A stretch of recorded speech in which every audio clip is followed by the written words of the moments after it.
Hello, my name is Marianne and I'm here with my boy Finnegan, to do a tag video today. I have a list of tag videos that I have not made the tag videos in response to.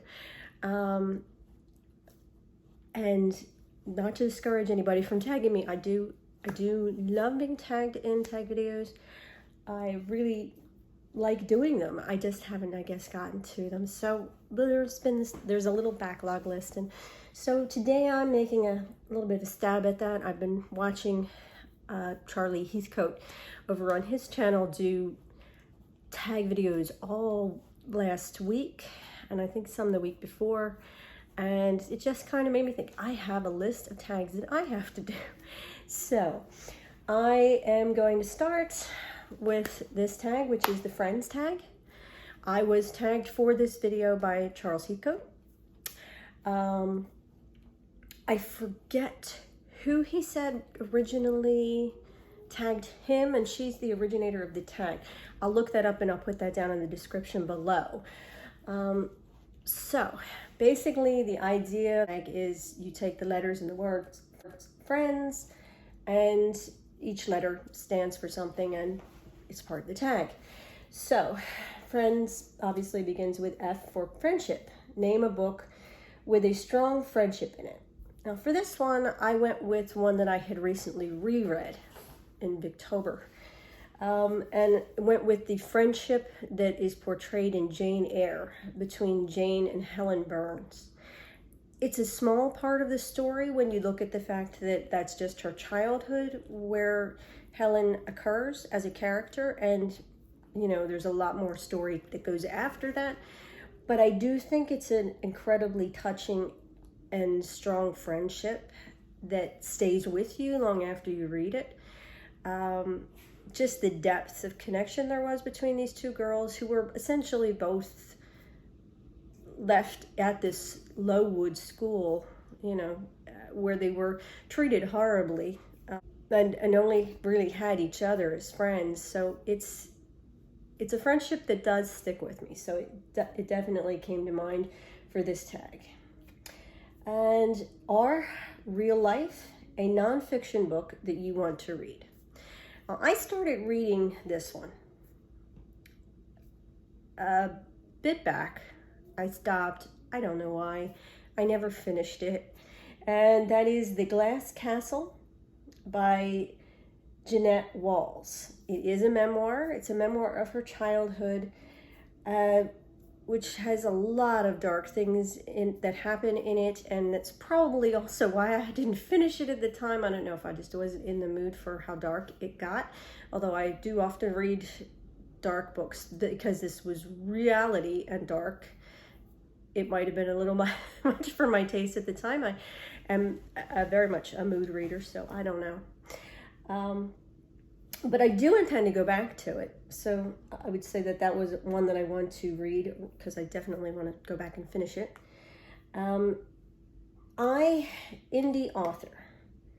A book by an indie author. Now, this one is tough for me because I have a few friends who are indie authors, and I'd love to shout them all out here, but I think that would be a lot more answers for than people were hoping for. I will say, though, that I love Charles Heathcote's books, both his Ardoris series and the new series that he is doing, the mystery series. And also I have other friends who are indie authors, and I guess maybe it's appropriate. This is the Friends tag, and these are friends of mine who are authors. Of course, there's Dane Cobain, who has his newest book, Meat, out in release. I haven't finished it yet. It is definitely one that would fit in dark as well.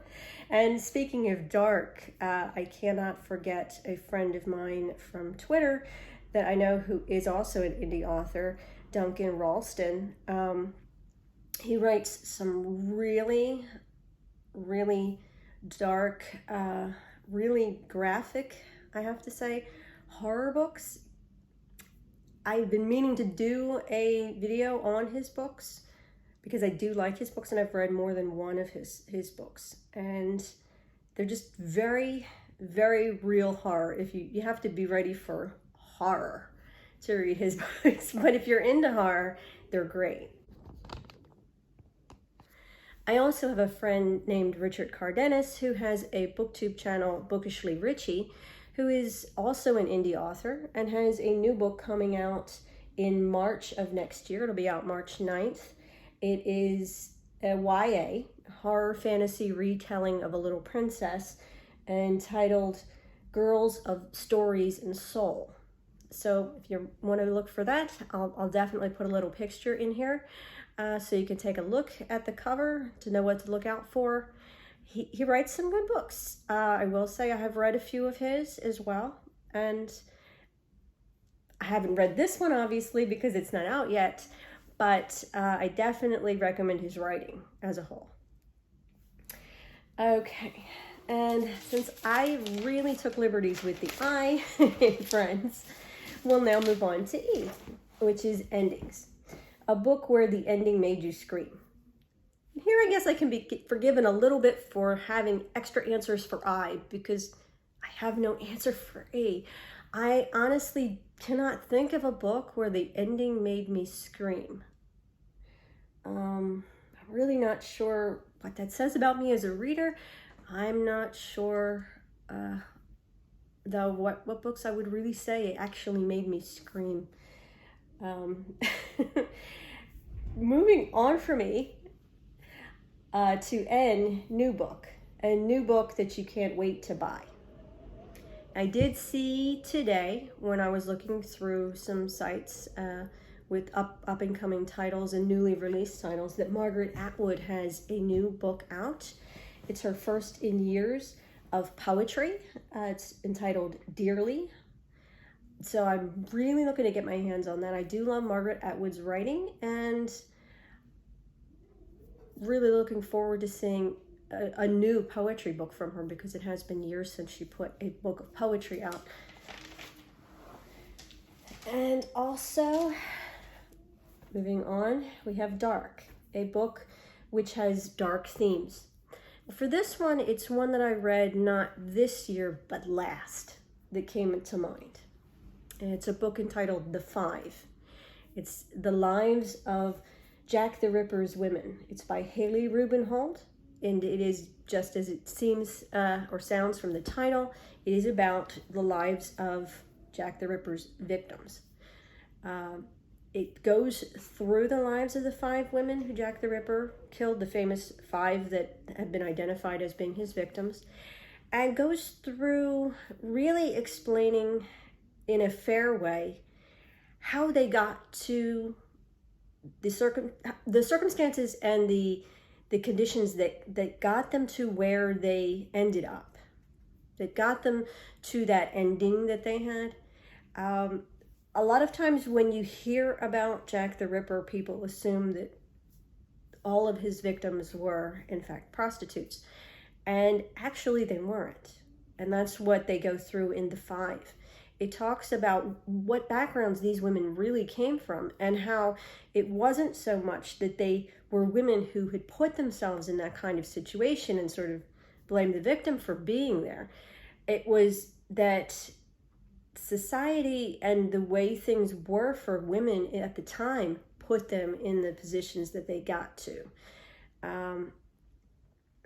They had husbands who left them, and in those days it wasn't that easy for women to just go off on their own and do their own thing. They were women who had been, abandoned by their families and things. So there's a variety of different circumstances that led these women, and I honestly couldn't think of a darker theme than Jack the Ripper. So, and it is dark, also looking at Victorian society.